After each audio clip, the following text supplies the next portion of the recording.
ലോകമെമ്പാടും climate change അതിന്റെ എല്ലാ തീവ്രതയോടും കൂടി പ്രകടമാകുന്ന ഒരു വർഷമാണ് 2026. ഒരു വശത്ത് യൂറോപ്യൻ രാജ്യങ്ങൾ റെക്കോർഡ് ചൂടിൽ വെന്തുരുകുമ്പോൾ അത് ഇന്ത്യയിലെ സാധാരണക്കാരായ മനുഷ്യരെയും നമ്മുടെ കാർഷിക മേഖലയെയും നേരിട്ട് ബാധിക്കാൻ പോകുന്നു എന്ന ആശങ്കാജനകമായ റിപ്പോർട്ടുകളാണ് ഇപ്പോൾ പുറത്തുവരുന്നത്. യൂറോപ്പിൽ വീശിയടിക്കുന്ന കടുത്ത ഉഷ്ണതരംഗവും ഇന്ത്യയിലെ ജീവനാഡിയായ തെക്കു പടിഞ്ഞാറൻ മൺസൂണും തമ്മിൽ ശാസ്ത്രീയമായിട്ട് വലിയൊരു ബന്ധമുണ്ട്.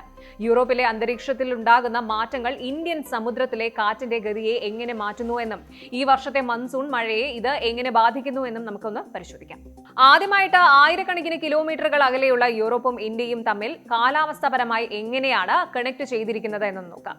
ഇതിന് പിന്നിലെ പ്രധാന വില്ലൻ ജെറ്റ് സ്ട്രീംസ് അഥവാ അന്തരീക്ഷത്തിന്റെ മുകൾ തട്ടിലൂടെ അതിവേഗത്തിൽ വീശുന്ന കാറ്റുകളാണ്. യൂറോപ്പിൽ ഇപ്പോൾ രൂപപ്പെട്ടിരിക്കുന്ന കടുത്ത ഹീറ്റ് ഡോം, ആ ഒരു ഉഷ്ണതരംഗം അവിടുത്തെ വായുമണ്ഡലത്തെ വല്ലാതെ ചൂട് പിടിപ്പിക്കുന്നുണ്ട്. ഈ തീവ്രമായ ചൂട് കാരണം യൂറോപ്പിന് മുകളിലൂടെ കടന്നുപോകുന്ന സബ് ട്രോപ്പിക്കൽ ജെറ്റ് സ്ട്രീമിന്റെ സ്വാഭാവികമായ ഒഴുക്കിന് തടസ്സം നേരിടുന്നു. ലളിതമായിട്ട് പറയുകയാണെങ്കിൽ യൂറോപ്പിലെ ഉയർന്ന അന്തരീക്ഷ മർദ്ദം, ആ ഒരു പ്രഷർ ഈ കാറ്റുകളുടെ വേഗത കുറയ്ക്കുകയും അവയെ തെക്കോട്ട്, അതായത് ഏഷ്യൻ ഭൂഖണ്ഡത്തിന് നേരെ തിരിച്ചുവിടുകയും ചെയ്യും. ഇത് ഒടുവിൽ ചെന്നെത്തുന്നത് ഇന്ത്യൻ സബ് കോണ്ടിനെന്റിന് മുകളിലെ ആ എയർ സ്ട്രീംസിലാണ്. ഈ ജെറ്റ് സ്ട്രീമുകളിൽ ഉണ്ടാകുന്ന മാറ്റങ്ങൾ ഇന്ത്യൻ മൺസൂണിനെ രണ്ട് പ്രധാന രീതികളിലാണ് ബാധിക്കുന്നത്. ഒന്ന്, മൺസൂൺ കാറ്റുകളുടെ ശക്തി കുറയുന്നു. ഇന്ത്യൻ മൺസൂൺ ശക്തമാകണമെങ്കിൽ ഇന്ത്യൻ മഹാസമുദ്രത്തിന് മുകളിലുള്ള വായുമർദ്ദം, ആ ഒരു സമ്മർദ്ദവും ഏഷ്യൻ ഭൂഖണ്ഡത്തിന് മുകളിലുള്ള വായു സമ്മർദ്ദവും തമ്മിൽ വലിയൊരു വ്യത്യാസം ഉണ്ടാകണം. എന്നാൽ യൂറോപ്പിൽ നിന്നുള്ള ചൂട് കാറ്റുകൾ ഈ ഒരു വ്യത്യാസത്തെ ഇല്ലാതെയാക്കുന്നു. ഫലമായിട്ട് അറബിക്കടലിൽ നിന്നും ബംഗാൾ ഉൾക്കടലിൽ നിന്നും ഈർപ്പമുള്ള കാറ്റുകളെ ഇന്ത്യയിലേക്ക് വലിച്ചെടുക്കുന്ന പ്രക്രിയ ദുർബലമാകുന്നു.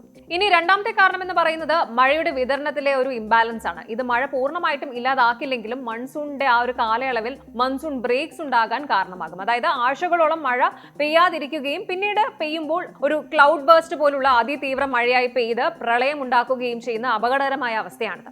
കാലാവസ്ഥാ നിരീക്ഷകരുടെ ഏറ്റവും പുതിയ റിപ്പോർട്ടുകൾ പ്രകാരം, അതായത് 2026 റിപ്പോർട്ടുകൾ പ്രകാരം കഴിഞ്ഞ മെയ് മാസം ആഗോളതലത്തിൽ രേഖപ്പെടുത്തിയ രണ്ടാമത്തെ ഏറ്റവും ചൂടേറിയ മാസമാണ്.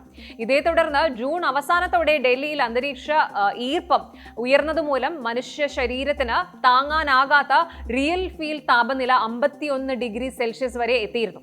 ഇതിനൊപ്പമാണ് ഈ വർഷത്തെ എൽ നീനോ പ്രതിഭാസത്തിന്റെ സാന്നിധ്യവും ശാസ്ത്രജ്ഞർ ചൂണ്ടിക്കാണിക്കുന്നത്. യൂറോപ്പിലെ ഉഷ്ണതരംഗവും പസഫിക് സമുദ്രത്തിലെ എൽ നീനോയും ഒത്തുചേരുമ്പോൾ ഈ വർഷത്തെ മൺസൂൺ സമീപകാല ചരിത്രത്തിലെ തന്നെ ഏറ്റവും കുറഞ്ഞ മഴ ലഭിക്കുന്ന ഒന്നായിട്ട് മാറാൻ സാധ്യതയുണ്ട് എന്നാണ് കാലാവസ്ഥാ ഏജൻസികളുടെ മുന്നറിയിപ്പ്.